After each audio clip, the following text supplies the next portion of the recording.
Le téléphone portable, smartphone et tous les autres appareils électroniques nous sont très utiles au quotidien. Risque de courbature, de fatigue générale, d'insomnie, de faiblesse sexuelle, de surdité ou de cécité, des AVC, les charges électromagnétiques des téléphones portables, smartphones ou tout autre appareil électronique sont très dangereuses pour la santé et peuvent vous conduire à la mort. Utilisez désormais les autocollants anti-radiation GIA pour protéger et préserver votre vie.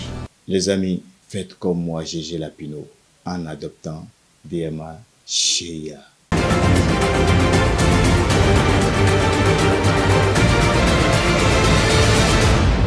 Guéri TV Monde, le leader des Web TV au Bénin.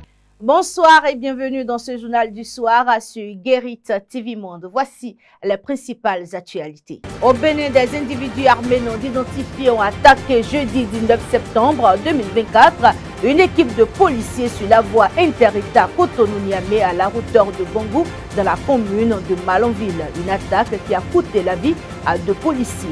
Manque d'électricité dans certains quartiers de Parakou. Vous suivrez dans ce journal le cri de cœur des habitants de Titurou 2 avec notre équipe sur place. Au Mali, le groupe de soutien à l'islam et aux musulmans JNIM a fait plus de 110 morts lors de la double attaque djihadiste du 17 septembre 2024 à Bamako. À nouveau, bonsoir et bienvenue. On ouvre ce 19h par une triste nouvelle. En bref et en images, 2 agents des forces de sécurité ont perdu la vie dans une attaque perpétrée par des individus armés non identifiés. L'attaque a eu lieu ce jeudi 19 septembre 2024 sur la voie inter-État Bénin-Niger à la hauteur de Bongou, à la lisière du parc W dans la commune de Malanville. La cible a été le poste fixe de la police installé dans cette zone pour sécuriser les populations locales, paient donc à l'âme de ces combattants morts au front. La distance que doit maintenir un conducteur qui suit un autre véhicule pour pouvoir éviter une collision en cas de ralentissement brusque, encore appelée distance de sécurité, fait partie des notions basiques en matière de sécurité routière. Qu'en est-il de sa pratique sur nos routes? Suivez plutôt. La distance de sécurité, c'est la distance que 2 véhicules doivent respecter entre eux. Le code de la route nous a donné une petite formule pour vite se retrouver dans la circulation. Ça dépend de l'allure à laquelle vous roulez. Supposons que vous êtes à 50 km/h. La distance de sécurité à respecter entre vous et le véhicule qui vous précède est combien? Vous prenez le chiffre de la dizaine de vitesse et vous multipliez ça par 3. Ça veut dire que si vous roulez à 50 km/h, vous faites 15 mètres par seconde. Si on ne respecte pas cette règle-là, cette distance-là, c'est ça qui amène les chocs arrière, les accidents. Pour éviter les chocs arrière-là, il y a une technique. On a au moins 6 moyens de communication. Si vous êtes derrière un véhicule, on a des feux stop. Maintenant, lorsque vous voulez freiner, vous avez un obstacle devant vous et que vous voulez arrêter le mouvement ou bien vous voulez demander à ceux qui sont derrière vous d'être prudents par rapport à vous, qu'est-ce que vous allez faire? Vous allez agir sur la pédale de frein un tout petit peu. Ce que je veux demander aux usagers de la route, c'est de respecter cette distance-là. Elle est très importante. Dans le nord, les habitants de Titurou 2, dans le 1er arrondissement de Parakou, brisent le silence au sujet du manque d'électricité dans le quartier. Confrontés à d'énormes difficultés dues à l'absence d'électricité, les habitants se sont confiés à notre micro et appellent les autorités compétentes à leur venir en aide. Anselme Richa et David Yémé pour le reportage. Plusieurs quartiers de Parakou au cœur de la ville attendent toujours l'extension du réseau électrique. Bien que ces quartiers aient connu un développement remarquable, ils restent plongés dans l'obscurité en raison de l'absence d'électricité, une situation qui complique la vie des habitants. Le quartier Titirou 2, situé dans le 1er arrondissement, en est un exemple frappant. Les habitants soulignent que le manque d'électrification ralentit les activités économiques et accentue l'insécurité, les exposant à des vols. Nous voulons installer des ateliers de soudure dans le quartier, compte tenu du manque d'électricité. Ça n'a pas pu se faire. Puis voilà, les écoles qui sont à côté, il faut se servir de photocopie aux enfants. Donc il nous faut ça au moins pour que nous puissions garder nos enfants, pour qu'ils puissent aussi suivre les télévisions, pour qu'ils ne pensent pas que nous sommes dans une brousse, or nous sommes dans la ville. Le problème de l'électricité, là, vraiment, ça nous dérange trop. On rentre vite, quoi, à cause de l'obscurité, là. Le problème de courant, là, ça nous empêche vraiment de ne pas vendre. S'il est à 18 h comme ça, on serait en train de s'arranger pour rentrer. On n'arrive pas à vendre à quelques heures de la nuit. Cette situation affecte également les élèves qui rencontrent de nombreuses difficultés. Non seulement ils peinent à réviser leurs leçons, mais rentrer chez eux après les cours de 19 h devient un véritable casse-tête. Il y a que les enfants n'arrivent pas à apprendre correctement parce que même avec l'énergie, les panneaux solaires, quand on met les batteries ou bien ces panneaux-là en charge, des fois, surtout quand il y a plu, pendant la saison pluvieuse, ça n'arrive pas à charger comme cela se doit. Donc, ce qui fait que quand les élèves commencent pas à apprendre, les panneaux solaires là n'arrivent pas à permettre aux enfants de bien étudier et ça se décharge. Quand les enfants sortent aussi de l'école, parce qu'il y a des enfants qui sont loin d'ici et doivent quitter là-bas pour le CG Titirou. Quand ils quittent, ils ont souvent les cours de 7 h. Et quand ils vont sortir à 19 h pour quitter là-bas le CG Titirou et aller chez eux, se rendre chez eux. Il fait déjà sombre. Maintenant, ils ne voient pas souvent. Et c'est des enfants qui n'ont pas souvent de torche en main pour pouvoir au moins se mettre en sécurité. Face à ces préoccupations, les habitants lancent un appel aux autorités compétentes. L'appel que nous allons lancer aux autorités, c'est de nous venir en aide. De venir en aide à la population de Gouné et des environs à avoir au moins de l'électricité. Et cela permettra aux élèves de bien étudier.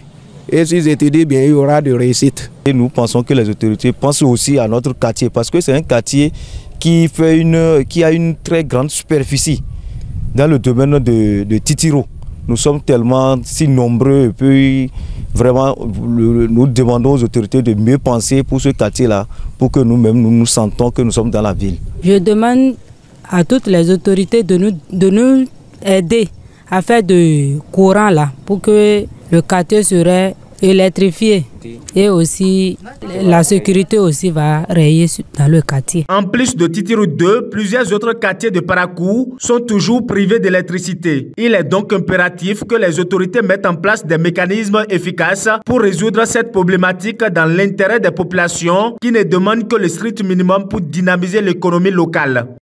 Nous poursuivons cette édition avec cette note santé, désignant l'état d'une personne présentant un indice de masse corporelle de 30 ou plus. L'obésité résulte souvent d'une consommation de calories supérieure aux calories dépensées en faisant de l'exercice ou des activités quotidiennes normales. De plus en plus constatée aujourd'hui, elle augmente le risque de problèmes de santé graves. Je vous invite à suivre le réflexologue certifié Sylvain Agossou qui nous en parle.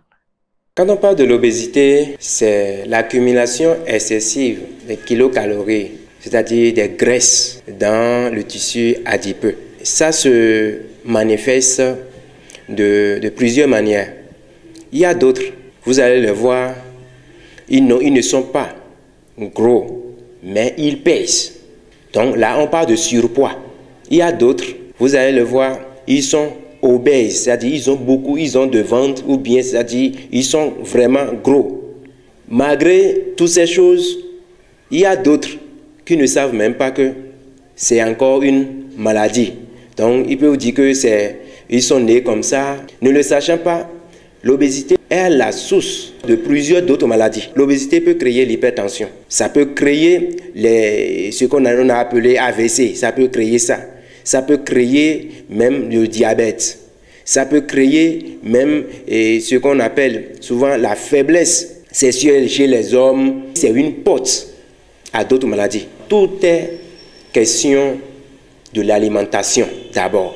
Il faut savoir quoi manger et quoi ne pas manger.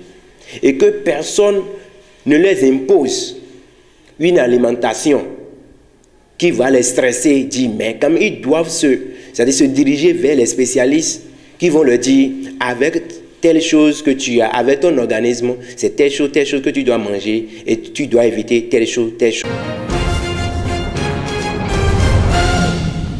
Hors de nos frontières au Mali, toujours aucun bilan officiel après la double attaque djihadiste qui a frappé la capitale Bamako le 17 septembre 2024. Une école de gendarmerie et une base militaire située à l'aéroport ont été attaquées par le groupe de soutien à l'islam et aux musulmans liés à Al-Qaïda. Les autorités maliennes de transition reconnaissent quelques pertes en vies humaines, mais des sources sécuritaires et civiles maliennes évoquent quant à elles un bilan très lourd de plus de 70 morts. Plus de 70 morts, c'est ce qui a pu être recoupé auprès d'un nombre important de sources sécuritaires et civiles maliennes.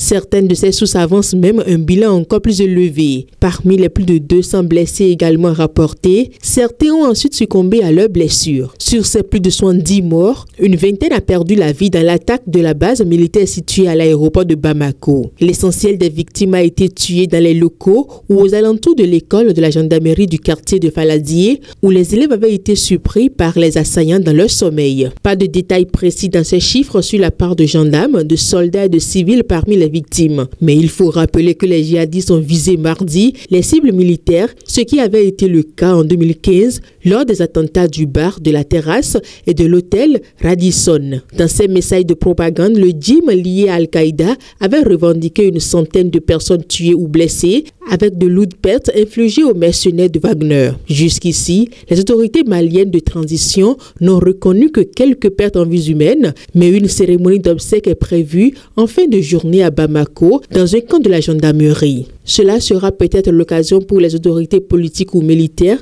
de fournir enfin un bilan officiel et d'honorer la mémoire de toutes les victimes. Ce qui n'est pas certain puisque les dirigeants maliens de transition ne reconnaissent toujours pas la présence au Mali de Wagner, désormais intégré au corps africain contrôlé par Moscou.